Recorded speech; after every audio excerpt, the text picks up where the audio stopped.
Como continuación de lo anterior, aquí os presenta en el manual los problemas que se dan en las lógicas a partir de lo que hemos visto antes.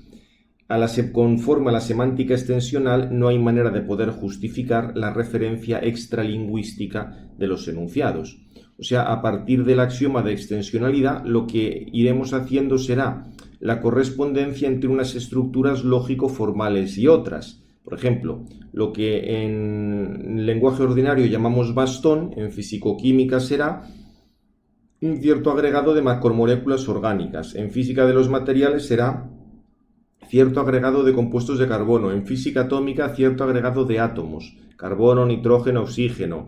En física cuántica, un agregado de quarks. O sea, digamos, vas haciendo las equivalencias entre una cosa y otra, pero nunca salimos de aquí, o sea, nunca salimos de estas connotaciones, de estas funciones descriptivas, cuyas variables o bien están vinculadas, o bien son sustituidas por valores que resultan de una observación empírica. Tú vas sustituyendo los valores por la observación, pero claro, no deja de ser una observación hecha a partir de unos determinados axiomas de medida. Porque uno podría decir, bueno, ya con la observación estamos en contacto con la realidad.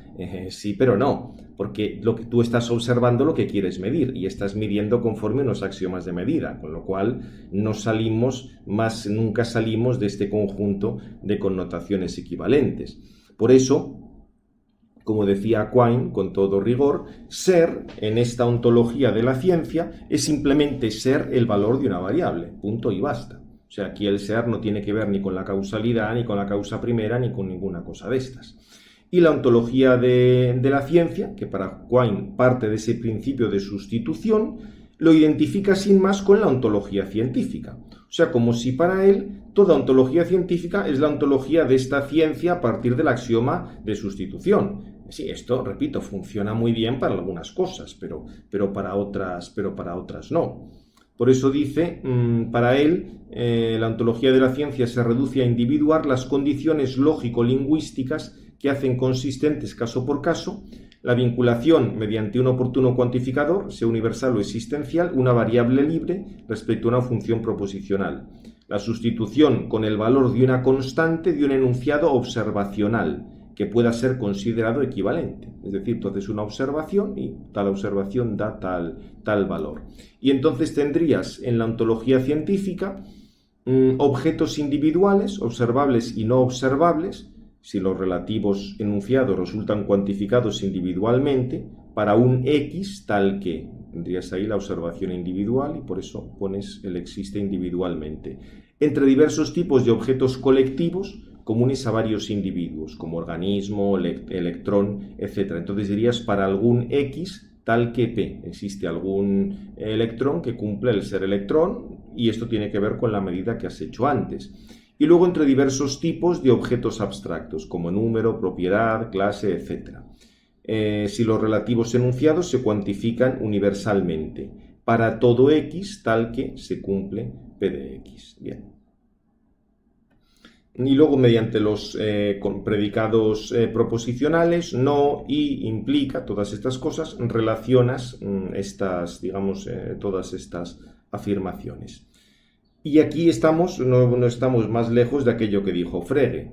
Frege explicaba, X existe, quiere decir que algún X pertenece ahí. Esto es, afirmar la existencia del objeto se reduce a afirmar la pertenencia de ese objeto a una clase consistente de objetos y al final a una sucesión de clases equivalentes, definidas en diversos lenguajes, pero nunca jamás podemos salir de esta red de equivalencias. Y acordaos que siempre nos va a hacer falta un lenguaje de orden superior para expresar la consistencia del lenguaje de orden inferior, con lo cual de aquí no hay manera de salir. Y los objetos, o sea, lo que exista realmente, sería simplemente meros nodos en la estructura. Esto es verdad respecto a los bastones y las piedras, no menos que respecto a los electrones, quarks, números y clases, porque simplemente estás haciendo equivalencias de unas cosas con otras. Lo que exista vaya usted a saber. Por eso va a decir, la ciencia de hecho solo tiene que llevar adelante una cosa, su propio discurso, sus propias afirmaciones. Afirmaciones verdaderas, esperemos, verdades que se refieren a la naturaleza. Los objetos o los valores de las variables son solo puntos de referencia a lo largo del camino, y nosotros podemos intercambiarlos o sustituirlos a placer en la medida en que la estructura de enunciado a enunciado se conserve. Tú puedes pasar de un enunciado a otro con tal de que mantengas una serie de reglas lógicas. Claro, como recuerda aquí Basti, ese esperemos, añadido al predicado verdaderas, atribuido a determinadas afirmaciones de la ciencia, no es algo narcisista. Una semántica formal remite a lo infinito o a lo indefinido la solución del problema de la referencia. Es una semántica que no sabe justificar en última instancia la verdad de ningún enunciado, ni la misma necesidad lógica. Si es verdad, como lo es, que la noción misma de consecuencia lógica en semántica supone la noción de verdad lógica, pero si al final, por así decir, nunca estás tocando la realidad, ¿cómo sales de esta maraña de unos enunciados? ¿Cómo relacionas todo esto con la realidad?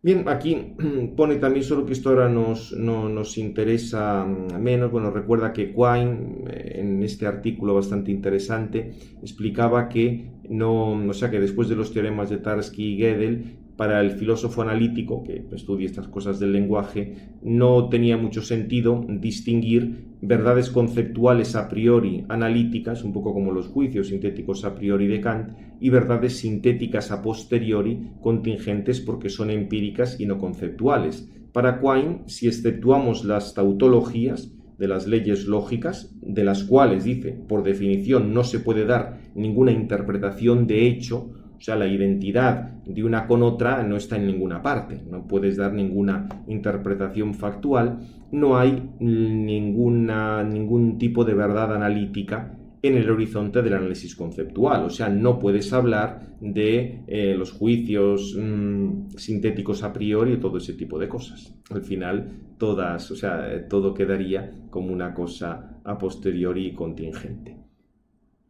Por eso dice que la ontología de Quine se sitúa así en continuidad con el análisis del ser propio de las ontologías, de las lógicas extensionales, que esto ya lo había hecho Peano, O sea, Peano, el que hizo la esquematización de la matemática, ya había dicho que el ser, en realidad, solo tiene estos sentidos de tipo extensional.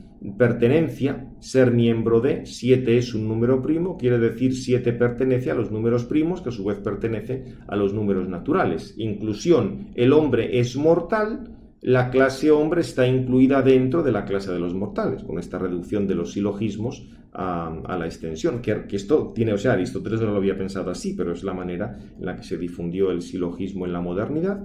Identidad no de la misma entidad o estas cosas metafísicas, sino la identidad extensional. 7 es igual a 3 más 4, ya lo habíamos visto antes el ejemplo 5, 3 más 2, pero es lo mismo. Y particularización existen algunos. Cuando se dice son algunos cuadrados que son sumas de otros cuadrados, las tripletas pitagóricas. Por ejemplo, 5 al cuadrado coincide con 3 al cuadrado más 2 al cuadrado. Ahí el existe, sería simplemente, de nuevo, un significado puramente extensional. Bien, como veis, esto daba toda una serie de problemas, pero todavía hay más.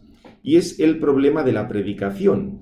Porque en general, en todo ya desde Frege, toda la moderna predicación en lógica, Frege la había pensado para que no estuviera vinculada con la ontología clásica. En ese sentido, la función proposicional X es un miembro de la clase A, se expresará, siguiendo a Peano, X pertenece a. Y fijaos que pertenece, se eligió la épsilon griega porque era la letra inicial de esti, del verbo ser, con lo cual está reduciendo el verbo ser a que una cosa pertenece a otra. Repito que Peano quiso mantener el verbo ser en la tercera persona, pero la noción, y veremos saldrá al final, espero que nos dé tiempo a llegar, la noción de pertenencia o de predicación vacía la riqueza del verbo ser. Es una cosa muy reductiva. Y para que cuadrara toda esta noción de predicación, a Frege se le ocurrió una cosa bastante simpática, que es la predicación a partir de la noción de saturación o completitud. Vollständigkeit. Se está refiriendo, vais a ver ahora con el ejemplo de la química, se entiende muy bien. Lo llamó completitud, quiere decir estar saturado. Frege parte de un planteamiento funcional de la matemática. Una función es una operación incompleta.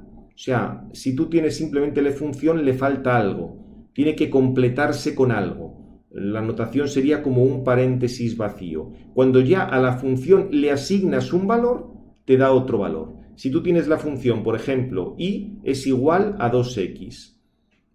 Cuando le asignas un valor, donde pone x, tú pones un valor numérico, pones por ejemplo 2, si metes un 2 te sale un 4, pero antes de meter nada la función está insaturada.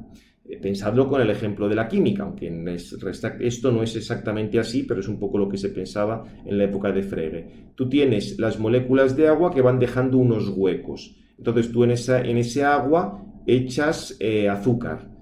Las moléculas, o mejor, echas sal, para que sea más sencillo.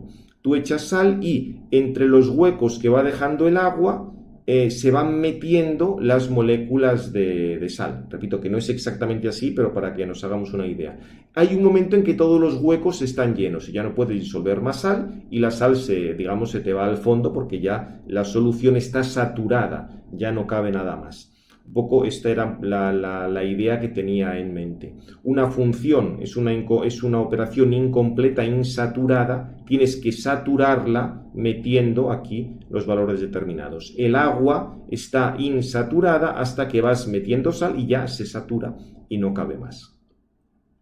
Se puede decir, explicando las palabras, que F no cambia por esta conexión. También se puede decir intuitivamente que X cambia en el sentido de que está sometido a una acción de cálculo. Tú metes un X, manipulas un X y sacas un número distinto. Tú metes un 2, lo manipulas y sacas un 4. Como si fuera una máquina de estas para picar carne o para hacer longanizas. Tú metes la carne por un sitio y te salen las longanizas por el otro. O sea, lo estás manipulando.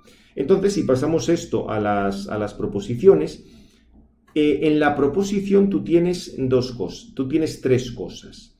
Una parte saturada, que sería el sujeto de la proposición, que designa el individuo, lo que tú vas metiendo en esa función, Sócrates. Este no tiene necesidad de complemento, diríamos ya Sócrates es el valor constante que se asigna. Una parte insaturada, que sería el predicado verbal o predicado nominal. Por ejemplo, ser hombre, comer la manzana, etcétera, etcétera. Esta es la parte saturada, Sócrates, esta es la parte insaturada. Y la cópula es, cuando dice Sócrates es hombre, Sócrates es comedor de manzanas, lo que quieras decir, la cópula es simplemente el nexo de la predicación y expresa solo una relación de pertenencia. O sea, como veis, siempre estamos en la misma, el ser como mera relación. Y por eso se puede acabar eliminando. Y de hecho, si tú lo expresas de esta manera, en un predicado monoargumental, Sócrates es hombre. Pondrías hombre, H, y entre paréntesis S. Sócrates cumple ser hombre. O en el predicado biargumental, comer la manzana. Aquí sería comer algo, pones Sócrates, manzana, con lo cual Sócrates es el que come la manzana. Por eso dicen los predicados monoargumentales, el predicado designa una propiedad que puede entenderse como relación a un solo término, o relación de un individuo consigo mismo. Sócrates es hombre, se convierte en eso. Sócrates cumple el predicado ser hombre. Y como se ve también desde un punto de vista de la notación, la naturaleza insaturada del predicado está también expresada entre paréntesis. Si tú pones el predicado comer y no pones nada dentro, el predicado está insaturado. Aquí en cambio está saturado. Has metido Sócrates y la manzana. Aquí no hay nada. Aquí tienes ser hombre. Está insaturado. Has metido Sócrates y ya lo saturas. La consecuencia de todo esto es que en lógica formal hay un vaciamiento de los contenidos ontológicos que se expresan en el lenguaje natural o en lenguajes no formales o lenguajes que formalicemos, y esto nos saldrá más adelante, de otra manera distinta. Porque es que además, y esta es la clave, algo lo apuntábamos antes con lo del correr y Alicia, el ser hombre de Sócrates tiene una riqueza real y semántica que se pierde en la predicación relacional. ¿Por qué? Porque hay un modo especial de Sócrates de ser hombre. O sea, no es que haya un modo genérico de ser hombre que tú luego vas llenando, vas saturando con diversos argumentos. No, es que el modo de ser hombre de Sócrates es distinto del modo de ser hombre de Platón.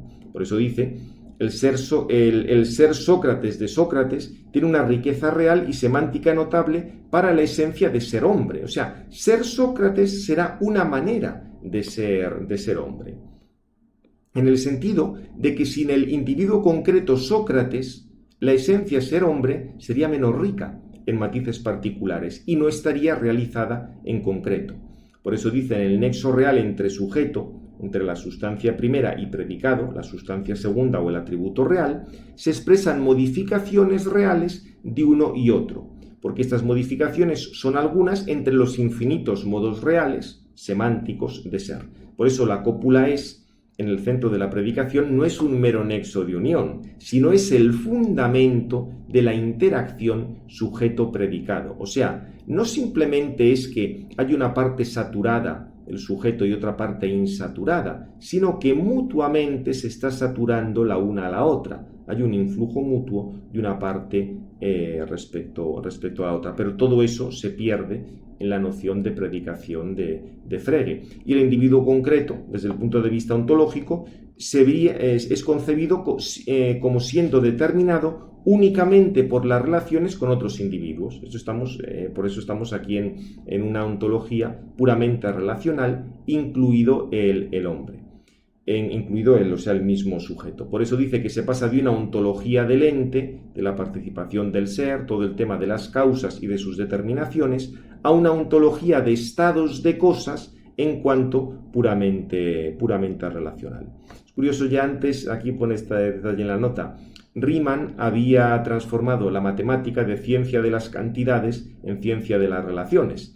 Aquí esto ha pasado simplemente a la predicación lógica. Que por supuesto, no es que haya que prescindir de las relaciones. Las relaciones nos van a hacer mucha falta. Si se utiliza el tema de la lógica de categorías, ahí van a salir las relaciones como morfismos.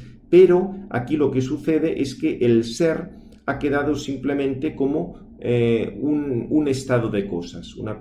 Algo que tú describes, pues mediante unos datos de la observación empírica, y luego relacionas esos enunciados con otros enunciados, etc. Pero nunca acabas llegando al sujeto real. Bien, y digamos aquí concluye hablando, digamos, continuando el estudio de la cópula, es ya con toda claridad la diferencia entre extensional e intensional. Si tú tienes la proposición Isidoro es sabio, en el lenguaje natural puede tener tres sentidos. Isidoro es un sabio, Isidoro es sabio, Isidoro es el sabio. El sentido 1 y 2 de la cópula no se puede distinguir con todo lo que hemos visto antes, porque en el sentido moderno no se puede distinguir entre predicación nominal o predicación de género o de esencia y predicación adjetival, de propiedad o accidental, como veremos inmediatamente, porque simplemente estás diciendo que Isidoro pertenece al grupo de los sabios. No estás distinguiendo en si es algo esencial o es algo accidental.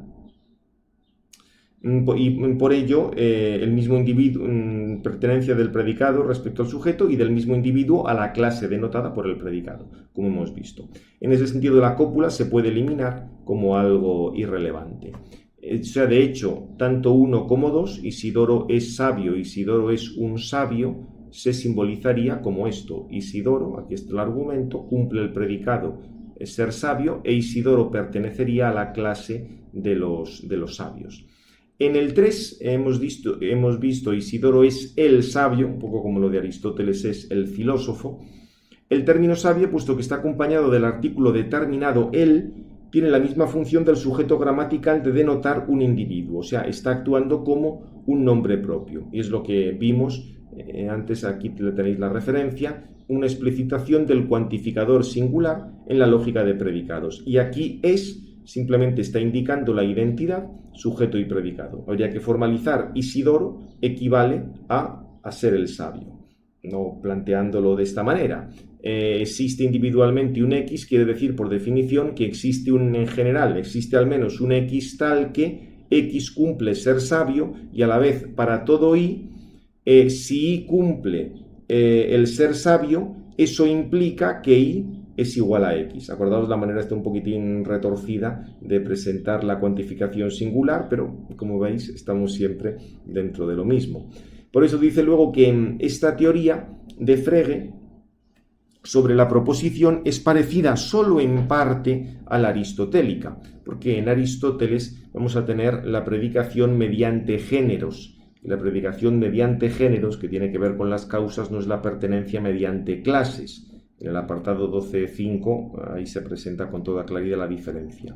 Mientras que la teoría de predicación de Santo Tomás, a la que aludiremos pronto, se presenta como síntesis entre las dos, al estar basada sobre el carácter incompleto, insaturado de las dos partes. O sea, Isidoro va a determinar la sabiduría va a determinar Isidoro, como potencia y acto. Por eso veis que ya van entrando algunos conceptos que utilizaremos luego en ontología, pero para poder meter la potencia y el acto tienes que tener que una parte satura a la otra y la otra satura a la una, no que hay una completamente saturada y otra completamente insaturada. Y, de nuevo, el acercamiento extensional excluye cualquier referencia a los universales lógicos, como entes de pensamiento, y a su fundamento extramental y extralingüístico, que es lo que se verá con el tema de las naturalezas, las esencias o los géneros naturales. Porque fijaos que gracias al tema de los universales lógicos se podían distinguir en la metafísica medieval en una serie de predicaciones que luego se han perdido. Teníamos por una parte universal genérico o uno de muchos, gramaticalmente expresado en lenguaje natural por la cópula es, a lo que se añade a su derecha o bien un nombre común. Isidoro es un hombre cuando tenemos una predicación nominal con un artículo indefinido y tiene como fundamento real, denota un género, una especie de individuos, o bien, hablando aristotélicamente, una sustancia segunda, por ejemplo, la esencia común al género de los mamíferos o la especie de los gatos. Este gato concreto, o Poldo, era el gato que siempre ponía de ejemplo Basti, puedes llamar como, o sea, a un animal le das un nombre propio, este gato es un gato, o sea, pertenece al género de los gatos, igual que dices Isidoro es un hombre. Pero tienes la otra opción, un adjetivo, que esta es una predicación atributiva y tiene como fundamento real, denota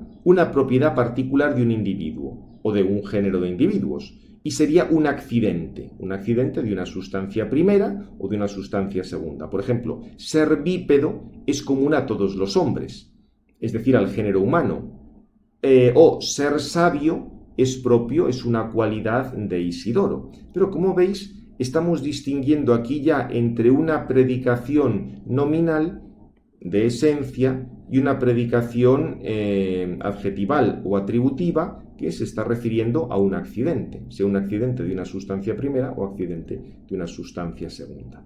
Eso por una parte. Y por otra parte tenemos un universal individual en el sentido de un universal uno de uno, lo que se expresa con un nombre propio, comenzando directamente con un nombre propio. Platón, Cristóbal Colón, o mediante un término descriptivo. Ya lo habíamos visto, el maestro de Aristóteles, el filósofo de esta gira, y aquí el fundamento de esta predicación, o sea, de hecho todos los universales comienzan siempre así, nos hace falta un caso primero y a partir de esto podemos plantear otros.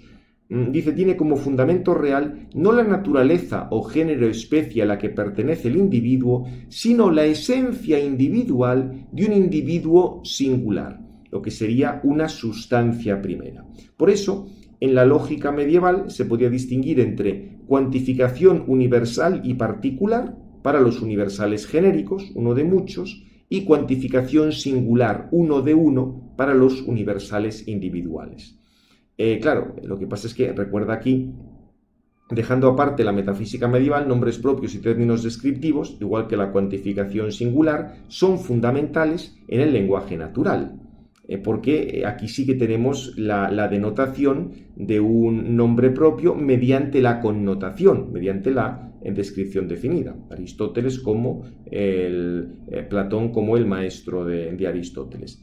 Pero a la vez, cuando a esto lo queremos aplicar la semántica formal, ya hemos visto que sale una cantidad enorme de problemas cuando nos vemos en un lenguaje que esté perfectamente formalizado. Y es que realmente cuando nos mantengamos simplemente en el campo semántico y sintáctico, estos problemas no se van a solucionar. El único modo de salir de estos problemas será mediante la pragmática. Y entonces ya tendremos no una teoría semántica o una teoría sintáctica de la referencia, sino una teoría causal de la referencia. Cuando entren las causas ya sí que podremos tratar el tema de la referencia, porque ya no necesitaremos estar dentro de ese sistema, sino que saldremos fuera del sistema. Acordaos que la pragmática hacía referencia, quería decir, la relación del lenguaje con aquellos elementos exteriores al mismo lenguaje, tanto el mitente como el receptor o el mundo exterior. Dice, en este sentido, fracasó el intento de Frege de resolver el problema de la referencia de los términos en semántica formal mediante una teoría descriptiva de la referencia. Y uno de los principales problemas era el de la cuantificación singular, que, como hemos visto, no hace referencia a géneros ontológicos, sino solo a la entidad abstracta de las clases, y ahí, cuando llegábamos a lo individual, aparecían los problemas. Bien, aquí un poco para finalizar esto, recuerda que en sentido intencional, si decimos que Isidoro es sabio o es un sabio, decimos que hay que poner la flecha en los dos sentidos. La sabiduría es una cualidad que determina, esto no son implicaciones, simplemente son flechitas para entendernos. La sabiduría es una cualidad que determina la existencia de Isidoro, al mismo tiempo la existencia de Isidoro actualiza, realiza, pone in re en la realidad, concreta de manera única el ser potencialmente de la sabiduría. ¿Cómo se entiende la sabiduría? Pues como un determinado concurso causal que hace sabio. Ser sabio quiere decir tener un determinado concurso de causas, leer libros, tener experiencias de vida, etc. Entonces, el modo de ser sabio quedará particularizado en Isidoro. Dice, si leer algunos libros, tener experiencia es lo que hace sabio, esta potencia activa de la sabiduría producirá efectos diversos, producirá hombres sabios diversos, según los sujetos pasivos a los que se aplica. Por eso para Santo Tomás las cualidades no se entienden como universales platónicos que están flotando por ahí, sino como efectos de una determinada causalidad. El concurso causal que hace ser sabio dará lugar a que Isidoro sea sabio, a que Juan sea sabio, a que Pedro sea sabio, pero en cada uno de esos casos va a ser distinto. Y por otra parte, la existencia de Isidoro no se reduce a pertenecer a la clase de los sabios, no se reduce a la satisfacción de una propiedad, porque Isidoro puede existir también como no sabio, y por ello su ser no es el mero ser miembro de los sabios, sino que tiene un ser que depende de otras cosas. Por eso, en la metafísica, el ser de la existencia no es un ser cualitativo. El ser de la cualidad, por hablar en términos clásicos, no es el ser de la existencia, sino sería más bien el ser de la esencia, o el ser potencialmente. Es decir, el ser sabio puede realizarse de muchas maneras. Hay muchas maneras de tener la cualidad de ser sabio. E Isidoro es, independientemente de que tenga esa cualidad o no la tenga. Por eso dice, en concreto, el ser potencialmente de aquello que determina qué es Isidoro y no el hecho de existir. Isidoro es aquello que existe, ya sea sabio o antes de que lo fuera cuando era tonto, pero siempre tenemos a Isidoro. De manera complementaria, Isidoro existente, por el hecho de que está determinado por la sabiduría, se convierte en aquello que la realiza, o sea, se convierte en un sabio, porque Isidoro, al adquirir la sabiduría por lecturas, experiencias o lo que sea, hace existir en concreto la sabiduría, pero la delimita.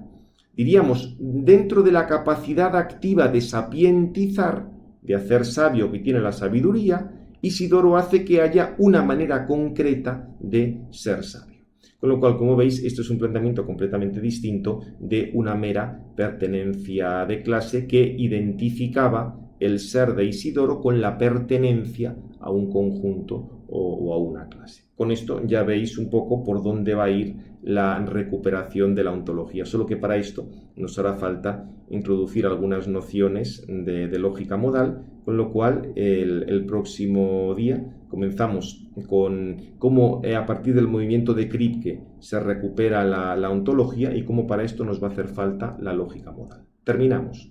Gloria al Padre, al Hijo y al Espíritu Santo, como era en el principio, ahora y siempre, por los siglos de los siglos. Amén.